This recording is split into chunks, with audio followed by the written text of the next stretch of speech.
Hello everyone, the life এডিটের আরও একটি নতুন ভিডিওতে আমি পায়েল সবাইকে স্বাগত জানাচ্ছি। আশা করি আপনারা প্রত্যেকে ভালো আছেন, আমরাও বেশ আছি। সেদিনকে ঘুম থেকে উঠতে অনেক দেরি হয়ে গেছিলো, তাই রান্না করার টাইম ছিল না। তাই চট করে বাচ্চাদের লাঞ্চে কী দেব সেটার জন্য, মানে লাঞ্চে না, ওরা যেহেতু সামার স্কুলে যাচ্ছে তাই খেয়ে যাবে, তার জন্য নিয়ে নিলাম 4টে টেম্পোরা শ্রিম্প। এটা কস্কো থেকে নিয়েছিলাম, দারুণ খেতে হয়। আর 375-এ 10 মিনিটস এয়ার ফ্রাই করে নিয়েছি।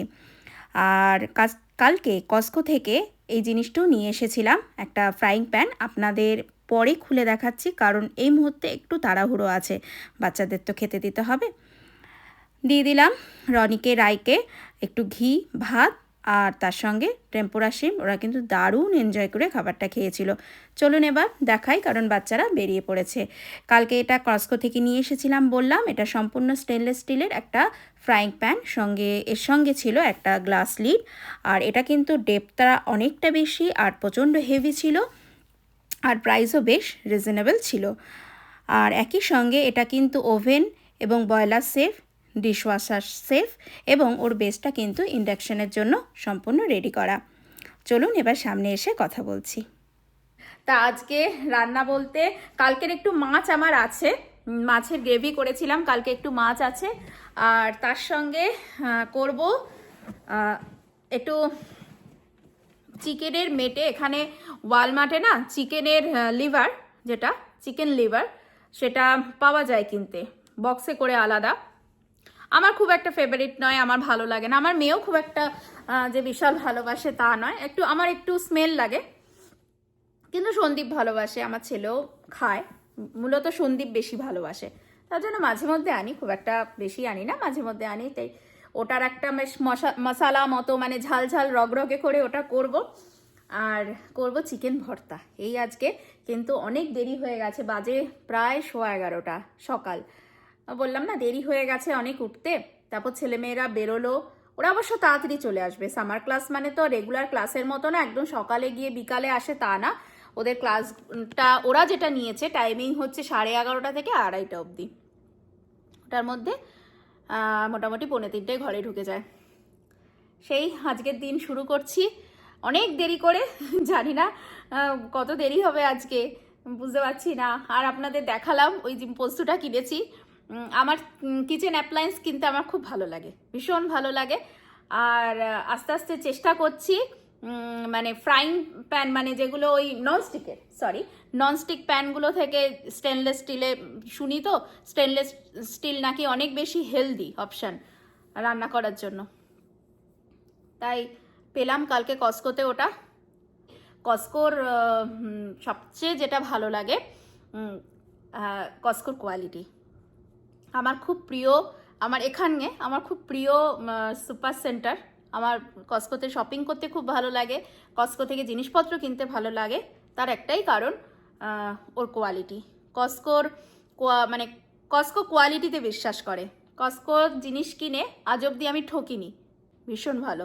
যেটা ওয়ালমার্ট এত ভালো কোয়ালিটি দিতে পারে না। ওয়ালমার্টে হচ্ছে ভলিউম, প্রচুর জিনিস থাকবে আর রিজনেবল প্রাইসে। কস্কোর প্রাইসটা একটু হাই থাকে, যেহেতু কোয়ালিটি ওরা মেনটেন করে। যাকে আজকের দিন শুরু করছি, একটু গল্প করে নিলাম আপনাদের সঙ্গে। চলুন, সন্দীপ মনে হয় চলেও এসছে, আমি কারণ গ্যারেজের আওয়াজ পেলাম। সন্দীপ ঢুকে পড়ছে, ছেলেকে মেয়েকে ছাড়তে গেছিল। এই যে আজকে বললাম না চিকেন লিভার বানাবো, এই যে চিকেন লিভার, এটা ওয়ালমার্টে পাওয়া যায়, এরকম বললাম যেটা কৌটো করে বিক্রি হয়। এটার মধ্যে চিকেন লিভার রয়েছে।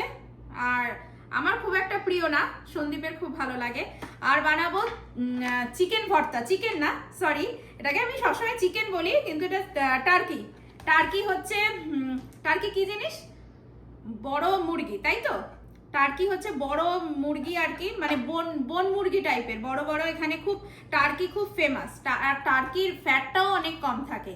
চিকেনে ফ্যাট অনেক বেশি থাকে, টার্কিতে অনেক কম থাকে। আর এটা দিয়ে বানাবো ভর্তা, খুব সুন্দর হয়, আপনাদের দেখাবো কিভাবে বানাই ভর্তাটা। চলুন তাহলে পেঁয়াজ কেটে নিই আর এগুলো ধুয়ে টুয়ে নিই। একটু হ্যালো বলো সবাইকে। যাই হোক, এই পেঁয়াজটাও কেটে দিচ্ছে। আর দেখুন চোখে কি পড়ে রয়েছে, এটা হচ্ছে রনির, তাই তো? রনি যখন সুইমিং করতো, সুইমিং গগলস, একটু সামনে থেকে দেখাই, সুইমিং গগলস, এটা কিন্তু দারুণ কায়দা, আপনারাও ইউজ করতে পারেন। আমি বলছি, হ্যাঁ, এই সুইমিং গগলস গুলো পরে, আর এগুলো কি হয়, একদম স্টাক করা থাকে তো চোখের সঙ্গে, যাতে জল না ঢোকে। এইটা পরে যদি পেঁয়াজ কাটা হয়, আপনি 100টা কেন 200টা 1000 পেঁয়াজ কেটে ফেলতে পারবেন, একটু চোখ দিয়ে জল বেরোবে না। এই যে আমিও গগলস পরে চলে এসেছি, কারণ যেহেতু চপ করছি, আর এই কসকর পেঁয়াজগুলো না এত ঝাঁজ হয়, বড়গুলো মারাত্মক। এই যে আমি এতক্ষণ একটুখানি খোলা ছিল, আমি তাকাতে পারছিলাম না। তা যাই হোক, চপ করে নিলাম। এইবার এটা দিয়ে হবে রান্না। খুব সুন্দর চপড হয়েছে, দেখুন, দারুণ। আর আদা রসুনের জন্য এটা আমি ইন্ডিয়ান স্টোর থেকে নিয়ে আসি, লক্ষ্মী ব্র্যান্ডের garlic ginger paste, garlic ginger paste, sorry, সর্ষের তেল।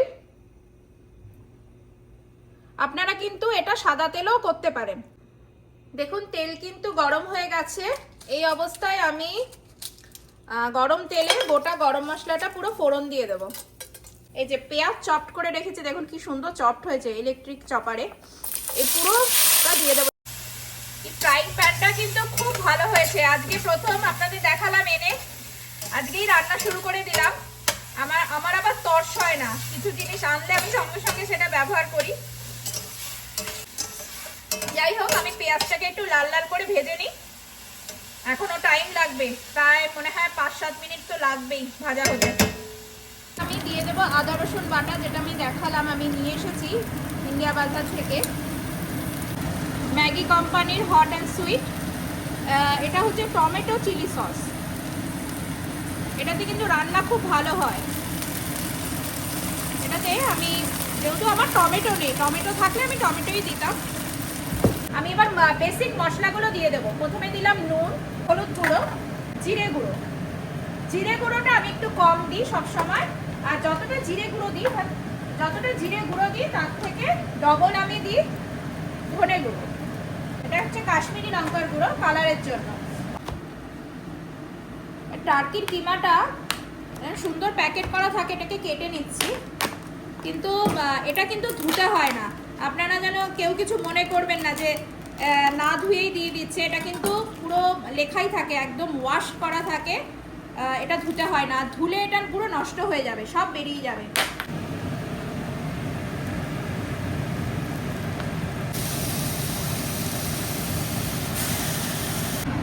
এবার কিন্তু এটাকে খুব ভালো করে কষাতে হবে, কিন্তু আমার দেখে মনে হচ্ছে আমার না একটু মশলা কম পড়ে গেছে, আর একটু মশলা দিতে হবে। ইন্ডিয়াতে থাকতে এই বেরি ফলটা অতটা চিনতাম না। আমেরিকাতে আসার পর জানতে পেরেছি বেরিও কত রকমের হয়, যেরকম ব্ল্যাকবেরি, আমার হাতে এখন ব্লুবেরি, আবার র্যাশবেরিও আছে, স্ট্রবেরিও আছে। তবে স্ট্রবেরিটা খুব টক দেখে আনি না। আর সন্দীপ এই দুটো বেরি খেতে খুব পছন্দ করে, মিড মর্নিংয়েও মাঝে মাঝে খায়।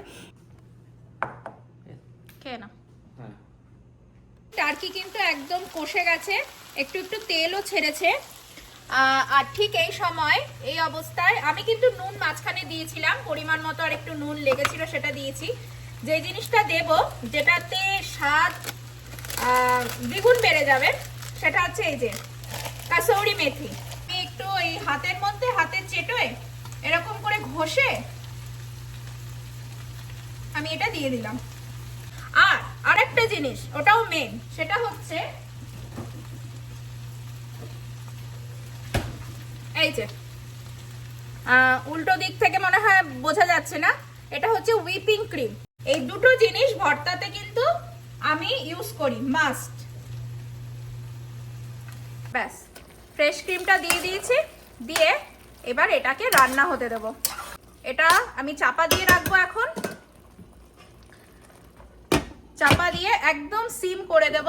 গ্যাসের ওভেন কিন্তু একদম সিম করে দেব, দিয়ে এটা এখন রান্না হবে। দারুণ হয়েছে কিন্তু, একদম রান্না হয়ে গেছে, ফ্রেশ ক্রিমটা থেকেও তেল ছেড়ে দিয়েছে। আর আমার এটা প্রায় কমপ্লিট। আর আমি উপর থেকে দিয়ে দেব গরম মশলা। ওভেন অফ করে দিলাম, চাপা দিয়ে রেখে দেবো, আর কিচ্ছু করব না। 5-10 মিনিট পর তারপর তুলে রাখবো। আমার টার্কি ভর্তা একদম রেডি। এটা ভাত দিয়েও ভালো লাগে, কিন্তু সব থেকে ভালো লাগে নান দিয়ে বা লাচ্ছা পরোটা এই টাইপের জিনিস দিয়ে। আপনারা বানিয়ে দেখতে পারেন। আবার অনেকক্ষণ পর আপনাদের সামনে আসলাম, অনেকক্ষণ পর দুপুরে খেয়ে দিয়ে লম্বা ঘুম মেরেছিলাম। সকালে 9টা অবধি ঘুমিয়েও দুপুরে এত ঘুম আমার কিন্তু নর্মালি হয় না, তাতে বোঝা গেল আমার মনে হয় ঘুমের দরকার ছিল। তা এখন বেরিয়েছি একটু, আমাদের এই ওমাহাতে একটাই মন্দির আছে, অনেকদিন যাওয়া হয় না, একটু মন্দিরে যাব। পুজো টুজো কিছু দেওয়ার জন্য নয়, জাস্ট যাব। এই হচ্ছে আমাদের ওমা হিন্দু টেম্পল, খুব সুন্দর। এটা হচ্ছে এই যে ওম লেখা রয়েছে, এটা হচ্ছে এন্ট্রান্স। এটা হচ্ছে নর্মাল ডিভোটিসদের জন্য, মানে আমাদের জন্য এন্ট্রান্স।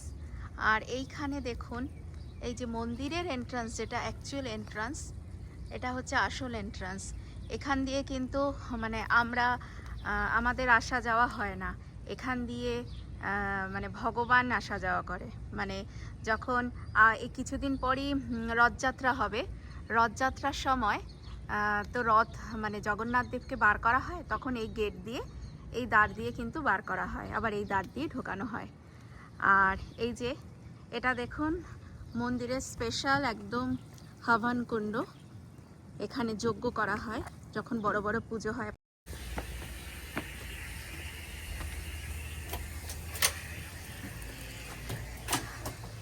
জুতোটা রেখে মন্দিরে ঢুকছি। এই যে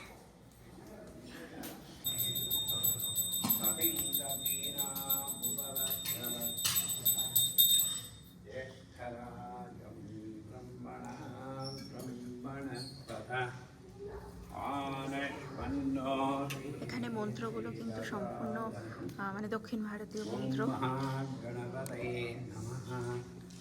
কর্পূর দীরাঞ্জনম সমর্পয়ামি।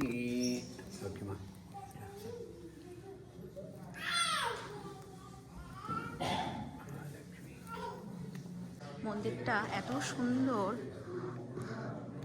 কারুকার্য থেকে শুরু করে এত সুন্দর। চলুন এখানে। আর এই তো গণেশ মন্দির দেখলেন মাঝখানে, যেটা আসল মানে দেবতা, এখানকার পুজো করা হয়। আর কিন্তু সব রকমেরই কিন্তু দেবদেবী রয়েছে। এ দেখুন, ইনি হচ্ছেন শ্রী বিষ্ণু দেবী, মা দুর্গা। আমি জানি না, এখানে না মা দুর্গার গলায় সবসময় দেখি লেবুর মালা দিয়ে দেয়, জানি না। এই যে রাম দরবার, কি সুন্দর লাল রঙের রাম দরবারের পোশাক যখন পরায় এরকম কিন্তু সবাইকে ম্যাচ করিয়ে পরায়, আমি এটা লক্ষ্য করেছি। এই যে বজরংবলী,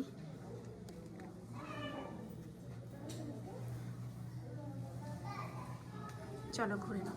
আর রাম দরবারের মন্দিরটা কিন্তু প্রদক্ষিণ করা যায়, দেখুন রায় যাও। চলুন আপনাদেরও একটু প্রদক্ষিণ করিয়ে দিই। জয় শ্রীরাম।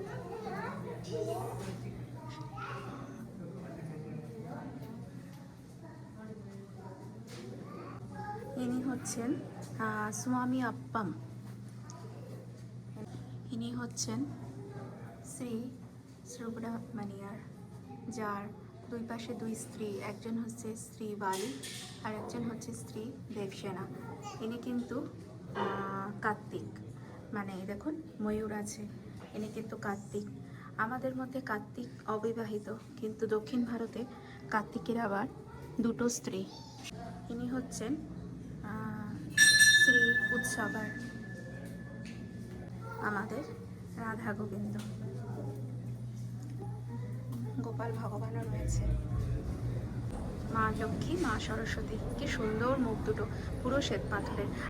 বালাজি, শ্রী বালাজি।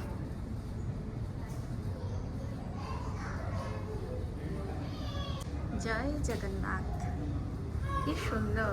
এই জগন্নাথ দেবকেই কিন্তু বার করা হয়, রথে বসানো হয়, এখানে রথযাত্রা উদযাপিত হয় প্রত্যেক বছর, এবছরও হবে, এবং আমি অবশ্যই তার ভিডিও করব। এই উপরে বাবা ভোলানাথের ওপর দিয়ে যে বেদিটা দেখছেন না, বেদি বলবো না, এটাকে কি বলবো, উপর দিয়ে যেটা রয়েছে আর কি, এটা পুরো রূপোর। আর এই যে সাপটা, গলার সাপও কিন্তু পুরো রূপোর। আর বাবা ভোলানাথের মন্দিরও কিন্তু প্রদক্ষিণ করা যায়। এখানে রয়েছে নবগ্রহ, যাকে প্রদক্ষিণ করা যায়। দেখুন সামনে বাচ্চা মেয়েটিও কিন্তু প্রদক্ষিণ করছে।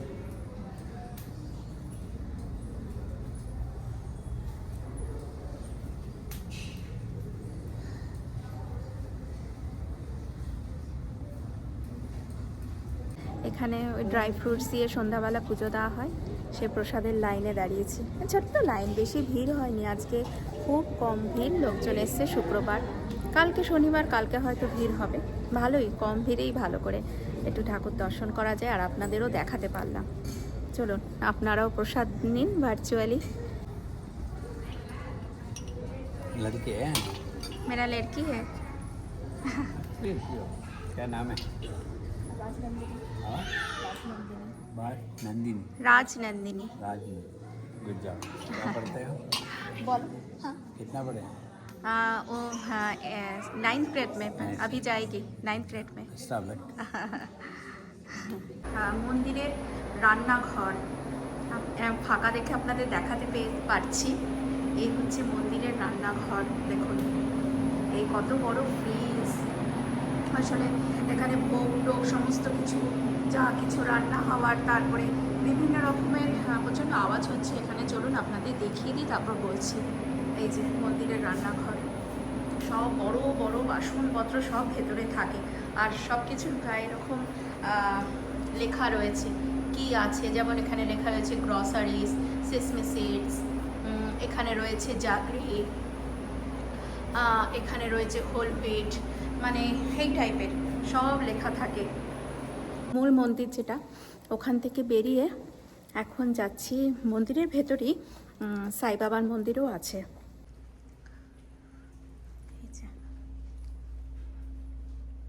সাই বাবা,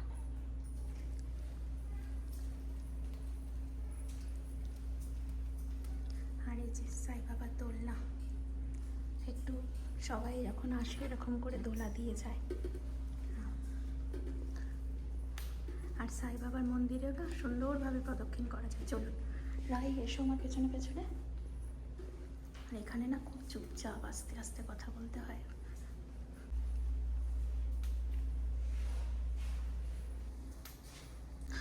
অনেকটা হচ্ছে সেই দক্ষিণেশ্বরে আমরা যখন রামকৃষ্ণ দেবের ঘরে গিয়ে বসি না, যেরকম একটা নিস্তব্ধ, কথা বলা যায় না, বসে লোকে ধ্যান করে, অনেকটা ওরকম পরিবেশ। আমি একটু আস্তে কথা বলছি। যেটা বলছিলাম, ওই রান্নাঘরের ব্যাপারে বলছিলাম না, তখন লোক এসে গেছিলো তাই বলতে পারিনি। আসলে রান্নাঘরে এখানে ঠাকুরের তো রান্না হয়, প্লাস বিভিন্ন কমিউনিটি থেকে যখন বিভিন্ন রকমের অনুষ্ঠান হয়, যেমন আমরা যখন পুজো করি দুর্গা পুজো, তারপরে উড়িয়ারা যখন জগন্নাথ দেবের মানে রথযাত্রা করে, তখন তো বিভিন্ন কমিউনিটির এখানে এসে রান্না করে। তার জন্য সমস্ত রকম লেখা থাকে যাতে কারোর কোনো অসুবিধে না হয়। আর বেশ বড় রান্নাঘরটা। আমাদের যখন এখানে দুর্গা পুজো হবে, সরস্বতী পুজো হবে, তখন আমি ভালো করে আপনাদের দেখাতে পারবো। বেরিয়ে এসেছি মন্দির থেকে, অনেকক্ষণ পর একটু জোরে কথা বলতে পারছি। এবার বাড়ি চলে যাব। রাত্রি 8টা বেজে গেছে, মন্দিরও বন্ধ হয়ে যাচ্ছে একদম। আর এখানে রাত্রি 8টার সময় এরকম সকাল সকালই থাকে, দেখে মনে হয় যেন 4টে বাজে। যাই হোক, তা কেমন লাগলো আমার আজকের এই ভিডিও? যদি ভালো লাগে লাইক, শেয়ার, কমেন্ট করে দেবেন একটা অবশ্যই। আর আমার চ্যানেল দ্য লাইফ এডিটকে সাবস্ক্রাইব করে আমার পাশে থাকবেন। দেখা হচ্ছে পরে আরও একটি নতুন ভিডিওতে। ততক্ষণের জন্য টাটা, লাভ ইউ, শুভরাত্রি।